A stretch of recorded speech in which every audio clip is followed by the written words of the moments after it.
which are the few transactions: deposit of cash, no, withdrawal of cash from bank, payments made by check. Then we discussed that if we receive payments by check, then what is the possibility? So check may be deposited in the bank on the same date, and check may be deposited after some time, some days. Then we discuss about endorsement of a check. That means transfer of a check which we have received from someone else that we can give to someone, some other person.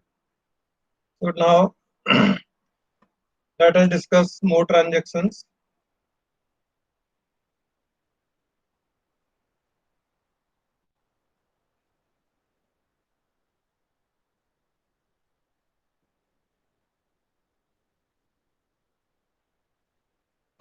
Okay.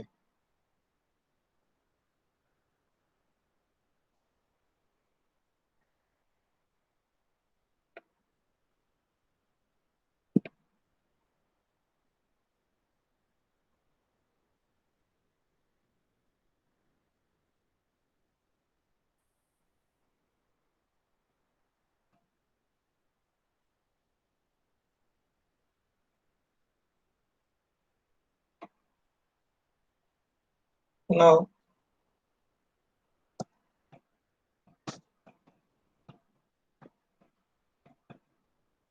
okay. Next transaction is the dishonor of a check.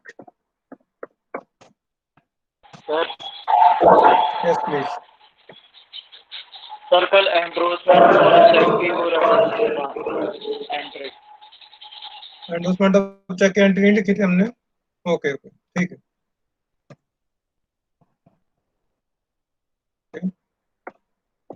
Endorsement of a check.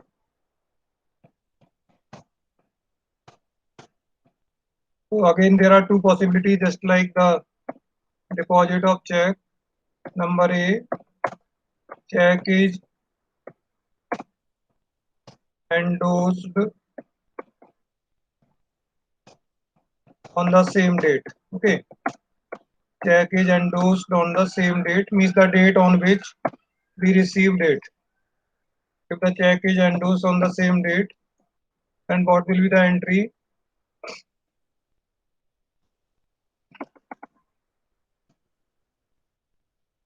Endorsee debit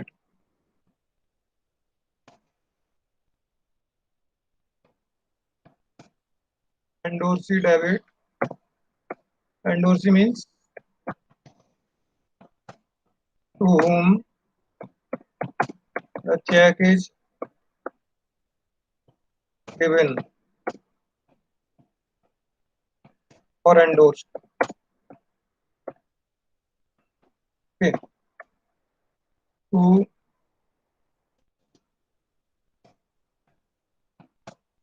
customer,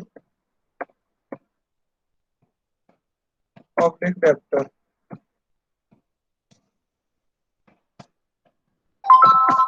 from whom we receive the check. So this is the entry. We endorse the check on the same date. Endorse the debit to customer or debtor. There may be second condition also. If check is not endorsed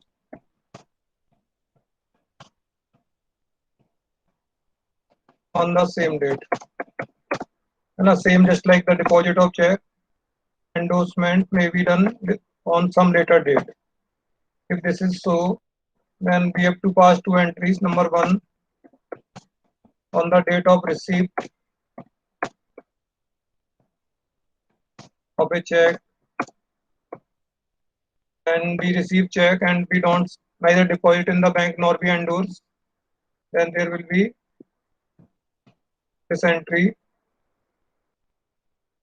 that we pass tax and end account debit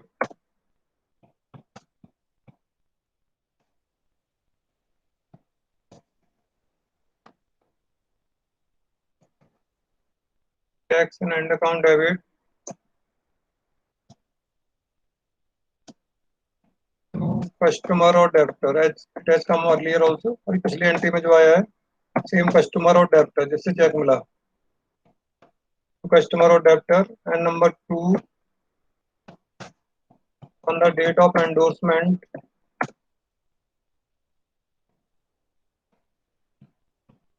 when we will endorse the check, if we pass the entry,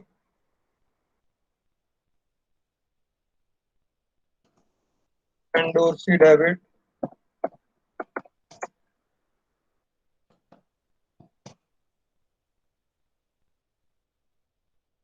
two checks in end account.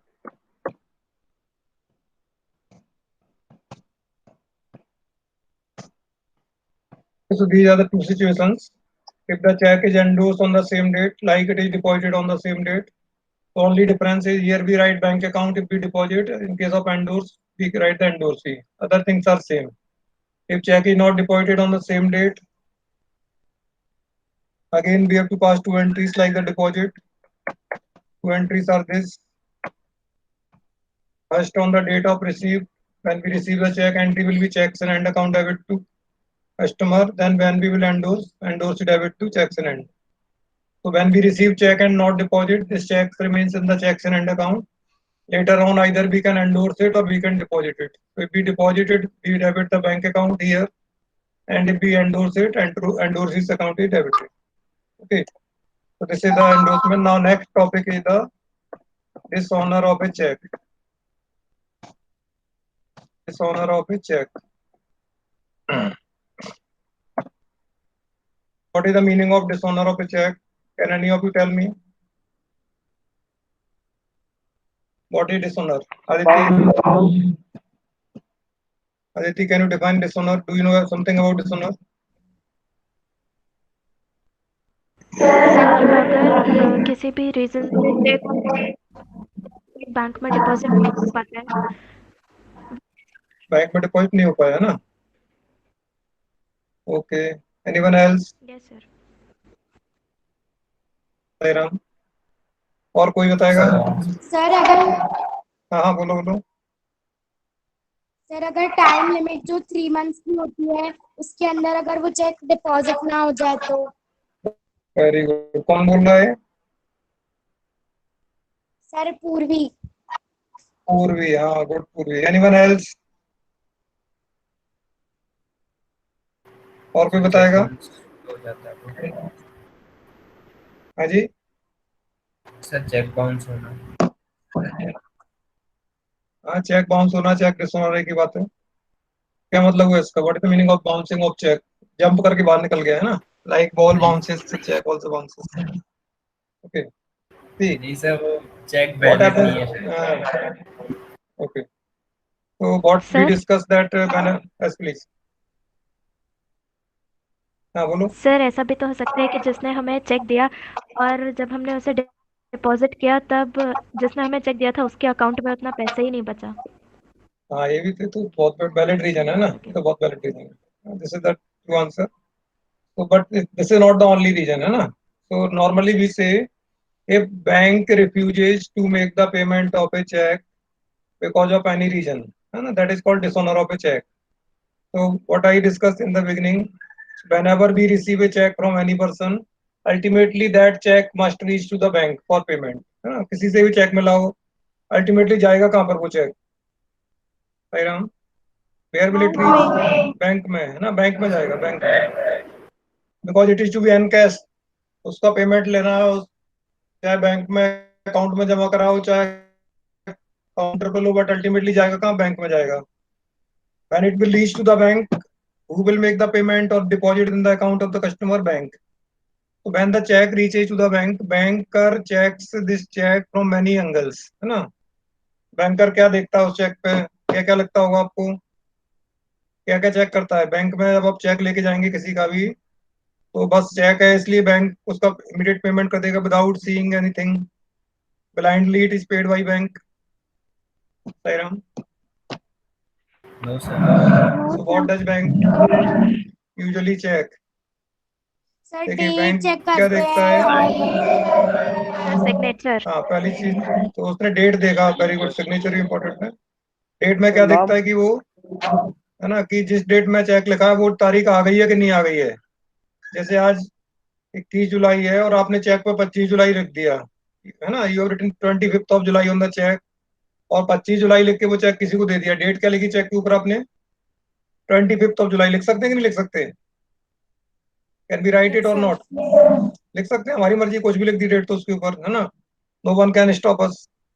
ठीक है, तो मैंने 25 जुलाई लिख दिया check को, और किसी को चेक दे दिया। वो क्या किया, चेक लेके बैंक पहुंच गया। तो बैंक क्या करेगा, पेमेंट करेगा उसको, नहीं करेगा? नहीं करेगा सर। नहीं करेगा, है ना। तो बैंक उसको बोलेगा it is a pre dated cheque, है ना, प्री डेटेड चेक, अभी इसकी तारीख नहीं आई है, इसका पेमेंट नहीं कर सकते, it can not be paid, it is pre dated cheque. तो चेक का पेमेंट नहीं हुआ।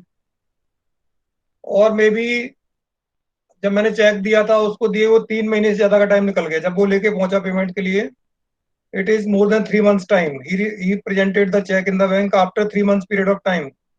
तो बैंक क्या करेगा, देखेगा ना कितना दिन का था, कितना दिन निकल गए इसके, है ना, तो पेमेंट करेगा क्या उसका? No, sir. नहीं करेगा। No sir. चेक क्या होगा, बेकार होगा, तो उस पर लिख देगा पोस्ट डेटेड चेक, इसकी तो तारीख ही निकल चुकी है, इट इज इनवैलिड चेक, है ना, अब इसकी कोई वैल्यू नहीं बची है, I can not make the payment. ठीक है। Then one more thing, there may be over writing कहीं हो रही है उसमें, है ना। कहीं ओवर राइटिंग किया तो आजकल चेक में बिल्कुल ओवर राइटिंग एक्सेप्टेड नहीं है। If there is any over writing, even you sign it, but it is still it is not accepted by the bank. जिसने चेक लिखा है वो उसमें अपने इनिशियल भी करता है जहां ओवर राइटिंग की, बट उसको बैंक आजकल एक्सेप्ट नहीं करता। तो कहीं भी ओवर राइटिंग होगी तो बैंक पेमेंट नहीं करेगा। ठीक है। फिर अगर जो अमाउंट लिखा है आपने, अमाउंट दो तरीके से लिखते हैं, है ना, in the numbers and in words. तो ये amount written in numbers and words is not matching, still bank will not make the payment. दोनों में अलग अलग अमाउंट लिखा है, ऊपर लिखा है रुपए 10,000, नीचे लिखा है 1,000, है ना, एक जीरो लगाना भूल गए, तो बैंक पेमेंट नहीं करेगा उस चेक का। फिर सिग्नेचर, सबसे इंपॉर्टेंट होता है सिग्नेचर। जिसने चेक लिखा है उसके पास, बताया था जब हम अकाउंट खोलते हैं तो बैंक क्या करता है, हमसे अपने सिग्नेचर लेता है, स्पेसिमेन सिग्नेचर, उनको बैंक अपने लॉकर में रखता है। तो whenever we write any cheque to any one and that cheque reaches to bank for payment, bank tally the signature. वो टैली करेगा हमारे जो स्पेसिफिक सिग्नेचर हैं, सैंपल सिग्नेचर रखे हैं बैंक के पास, उससे मिला के देखेगा। अगर वो नहीं मिलेंगे तो बैंक पेमेंट नहीं करेगा। और सबसे इंपॉर्टेंट रीजन जो भी किसी ने बताया, that is the most important reason, when we write a cheque and someone goes to the bank and bank finds everything is all right, all things are correct, but the problem is that there is no sufficient amount available in my bank account, मेरे account में उतना पैसा ही नहीं है। ठीक है। तो bank payment कहाँ से करेगा, तो बैंक मना कर देगा। इसको आजकल नई भाषा यूज करते हैं, बाउंस हो गया, चेक बाउंस हो गया। चेक बाउंस होना इसी का मतलब कि हमने चेक को दिया किसी को, या किसी ने हमको चेक दिया, and when we took it to the bank, bank found that there is no money in the account of that person, so bank can make the payment to you. ठीक है। तो ये बहुत सारे रीजन है जिनकी वजह से बैंक चेक का पेमेंट नहीं करता है। ठीक है Sairam, it clear? Yes, Yes, sir. sir. Yes, sir. अब एक चीज आपको ऐसे ही बता रहा हूँ as general knowledge, if cheque is dishonoured because of other reasons there is no problem, है ना, आपने डेट गलत लिखी थी, ओवर राइटिंग थी, वो सब में अगर चेक आपका डिसऑनर हुआ तो कोई प्रॉब्लम नहीं है। जो लास्ट वाला रीजन बताया आपको, कौन सा वाला रीजन? सर अकाउंट में लास्ट रीजन सफिशिएंट क्या पैसा बताया? नहीं है। Thank you. हाँ, इनसफिशिएंट तो balance. It is treated as a fraud. आजकल बैंक इसको फ्रॉड मानता है। आपने किसी को बेवकूफ बनाने के लिए चेक दे दिया, जबकि आपको पता था कि आपके अकाउंट में तो पैसा ही नहीं है ना, कोई बहुत आपको पैसा मांग रहा था, तो आपने क्या सोचा कि इसको बेवकूफ बनाता हूँ, चेक दे देता हूँ, दिस बॉय डन अर्लियर, है ना। बहुत लोगों ने ऐसा गेम खेला पहले, किसी से पैसा लिया, उसको प्रॉमिस किया, जब मांगने आया तो बोला कैश तो नहीं है, चेक ले जाओ।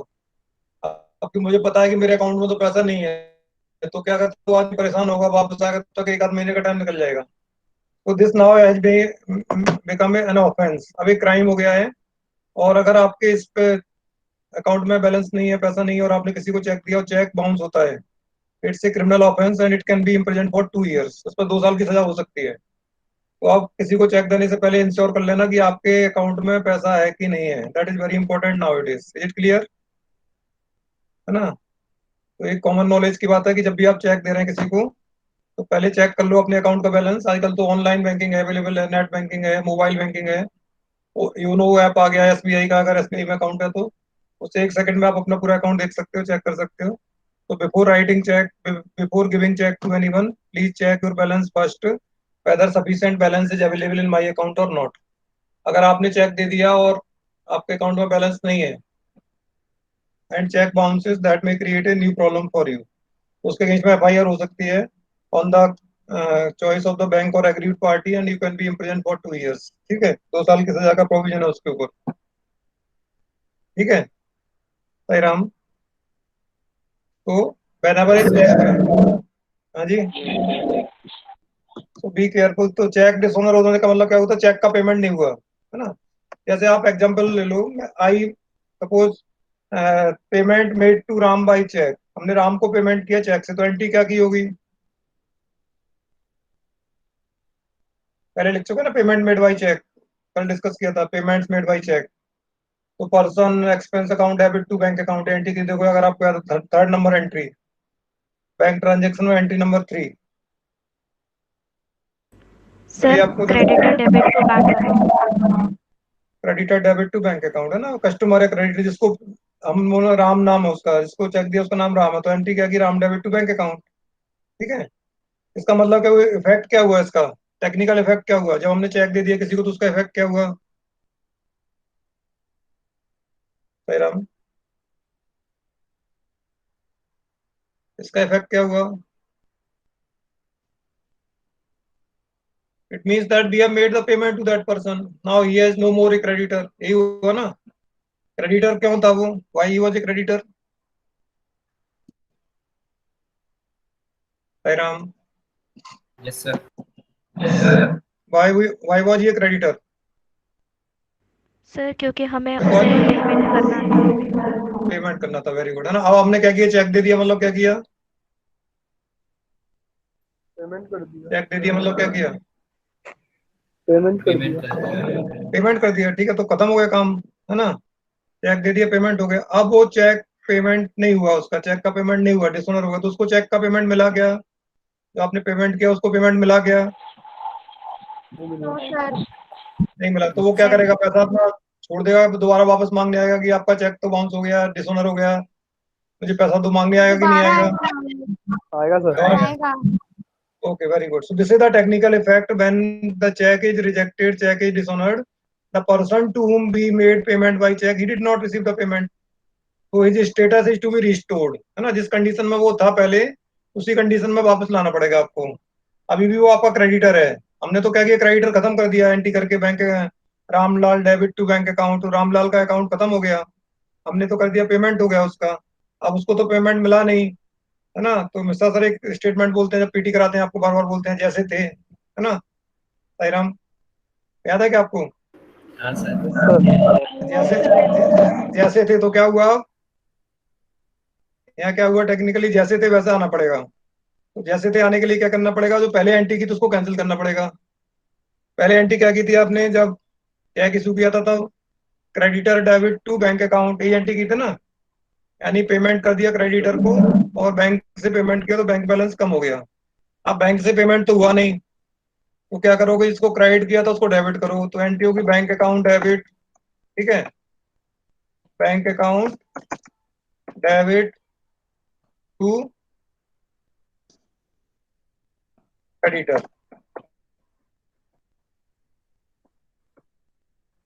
और कस्टमर, जिसको भी आपने जो भी लिखना है, आप उसका नाम लिखना है वो। तो this is the entry for dishonour of cheque. समझ में आया? तो we have to come back in the previous situation. अब क्या हो गया? उसका अकाउंट क्रेडिट है, तो हमको अभी इसका मतलब है इसको पैसा भी देना है। और बैंक से तो पेमेंट गया नहीं, तो बैंक का बैलेंस जो हमने कम किया था बढ़ गया automatically, because payment is not yet made from the bank account. तो that entry is cancelled basically. पहले की एंट्री अगर आप लिख के देखेंगे एक जगह, पहले हमने एंट्री की थी creditor account debit to bank account, अब एंट्री कर दी bank account debit to creditor account. दोनों एंट्री आपने में एक दूसरे को कैंसिल कर देंगे, यानी इसका नेट इफेक्ट खत्म हो जाएगा। ठीक है, तो जैसे से पहले वही रह जाएगा हमारे पास। It clear? Sairam, yes sir. This is the entry for dishonour of a cheque. Now, so these are the some important events which take place between bank and the businessman or the customer of the bank. That bank businessman deposits money in the bank, then he withdraws money from the bank. Then sometimes businessman makes payment by check, as I have already discussed in case of current account, compulsorily and in case of savings account on demand, bank issue checkbooks, है ना? So we can use these checks for making payments or for withdrawing money from our account. So we can make payment by check. Our customers also can make payment to us by check. That checks we can send to bank for collection on the same date, or we can send it to bank for collection after some date. We have the second option that we can endorse our check to someone else, and this check may be paid. If paid, then no problem, all right, everything is settled.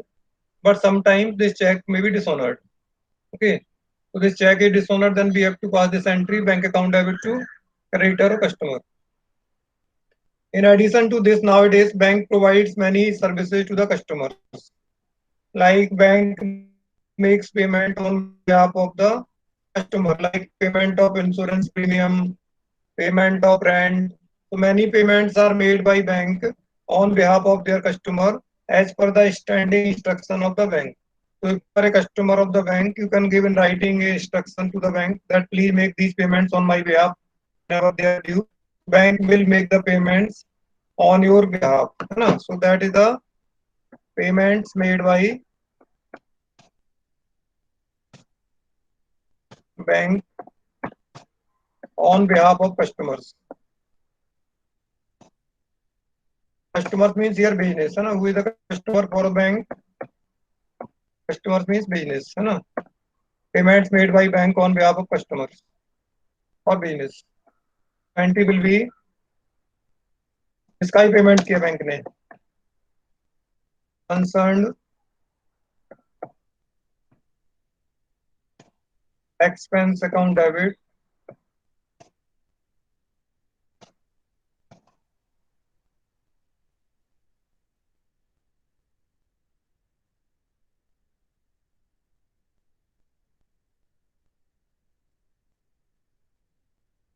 to bank account.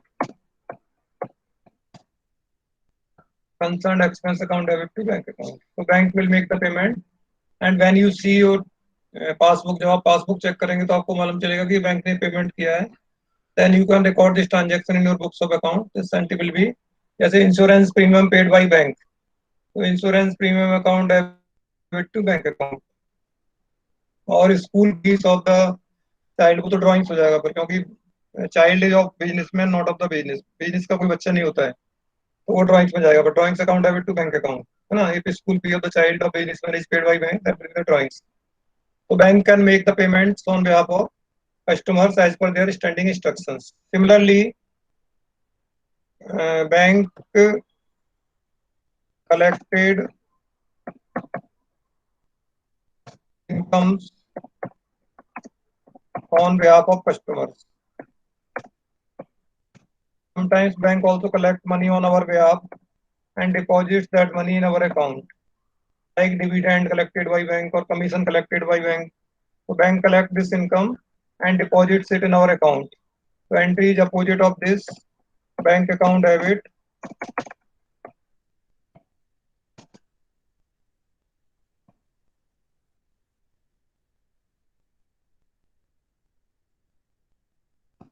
to concerned income account.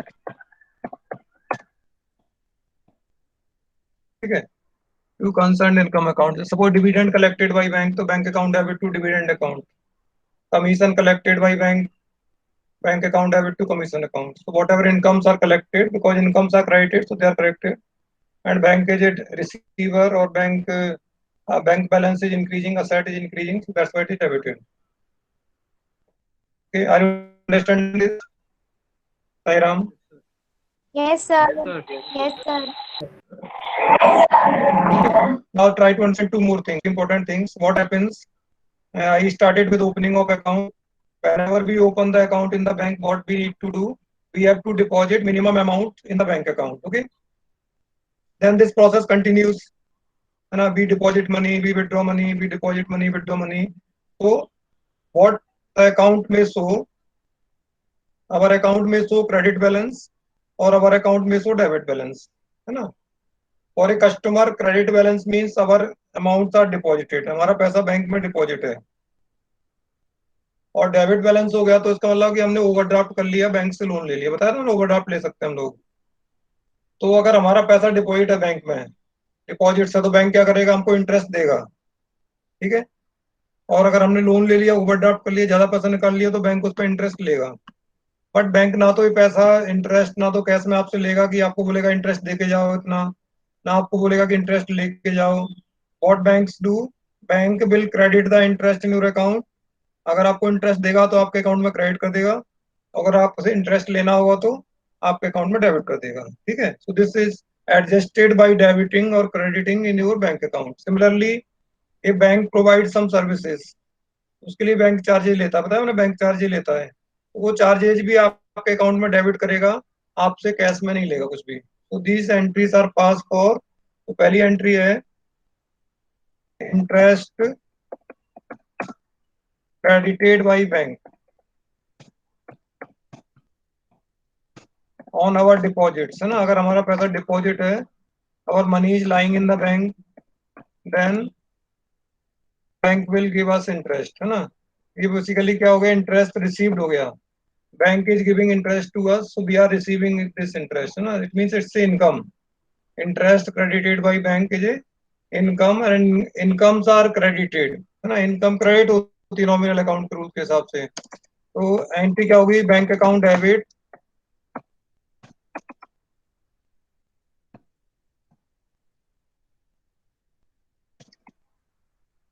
Bank account debit to interest account. इससे आपका bank balance बढ़ जाएगा, जितना interest दिया bank ने उतने से आपका बैंक बैलेंस बढ़ जाएगा। ठीक है। और इसका अपोजिट होता है interest and bank charges debited by bank. अगर आपने कुछ ओवरड्राफ्ट किया या कोई सर्विस ली बैंक से, उसके बदले बैंक कुछ खर्चा लेगा आपसे, तो वो आपके अकाउंट में डेबिट हुआ। तो एक्सपेंसेस को डेबिट करते हैं तो क्या करोगे आप, इंटरेस्ट अकाउंट डेबिट। अगर इंटरेस्ट लिया बैंक ने तो इंटरेस्ट अकाउंट डेबिट, अगर बैंक चार्जेस लिए तो bank charges account debit.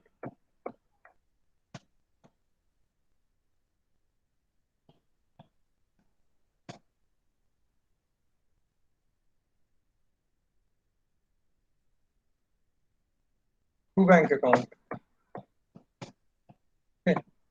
these will be recorded to your account, interest account debit or bank charges account debit to bank account. This will reduce your bank balance. इतने से आपका bank balance कम हो जाएगा, जितना bank ने interest ले लिया आपसे या बैंक चार्जेस ले लिया उससे।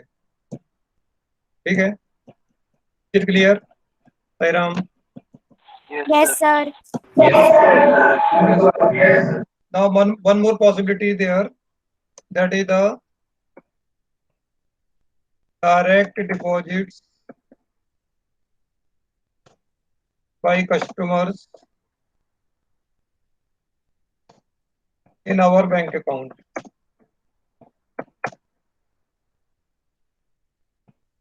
What is this? Actually, businessmen have frequent transactions between each other and they also know the account numbers of each other, है ना। उनको अब एक दूसरे का अकाउंट नंबर भी पता होता है। तो कोई बिजनेसमैन है, उसको पेमेंट करना है, गुना का कोई बिजनेसमैन, उसको ग्वालियर के बिजनेसमैन को पेमेंट करना है, तो वो चेक भेजेगा, ये करेगा। उसके बाद क्या होता है, आजकल ऑनलाइन ट्रांजेक्शन आ गए हैं, तो डायरेक्टली वो क्या करेगा, जिसको पेमेंट करना है उसके अकाउंट में डायरेक्ट पैसा ट्रांसफर कर देगा। होता है ना ऐसा, direct deposit by customer in our bank account, है ना। तो पैसा हमारे बैंक अकाउंट में आ गया, कैश नहीं आया, हमको उसने inform कर दिया क्या ये ट्रांसफर दिस बैंक अकाउंट। तो क्या होगा, बैंक अकाउंट डेबिट टू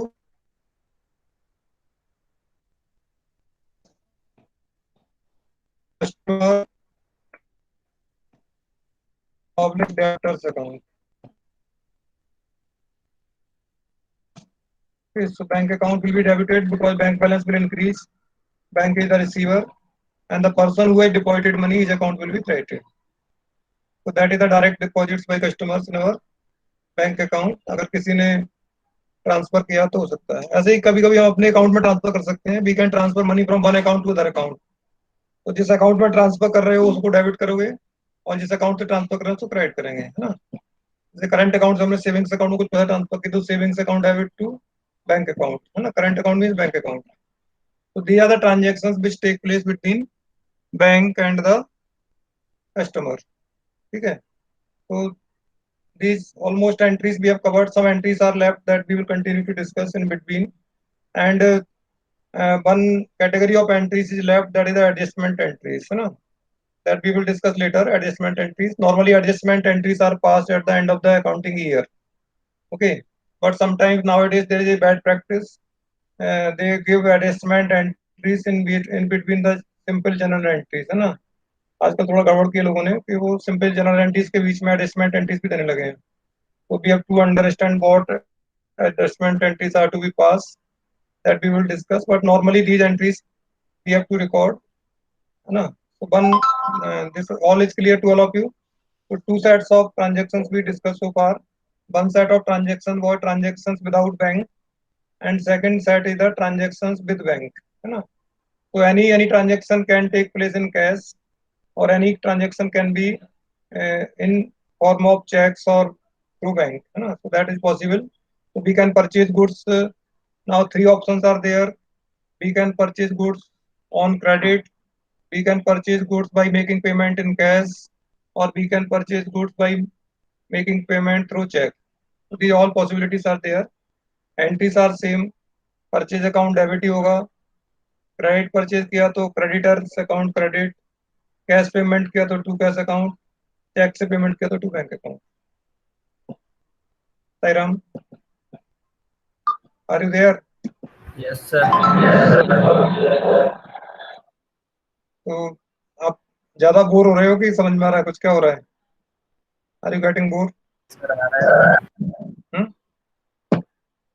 ठीक है। तो अभी अब it needs a lot of practice, है ना। तो पहले हमको और आगे जाना पड़ेगा प्रैक्टिस में, तब जाके हमें समझ पाएंगे इसको, because remaining all accounting is based on the journal entry, so we must be very clear. तो now what I said, you have two options और two methods to pass the entries.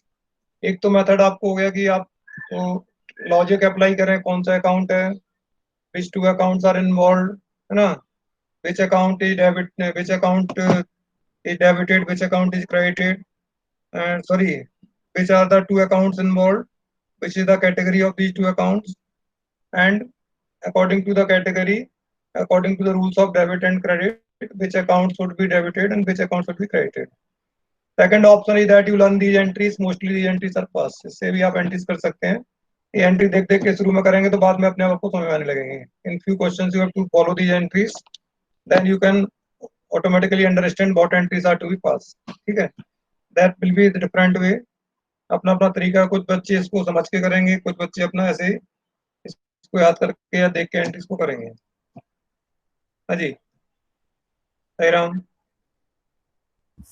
Yes, sir. Before that I am coming to meeting and stopping presenting. Let me come back. Okay. So far, how is your experience?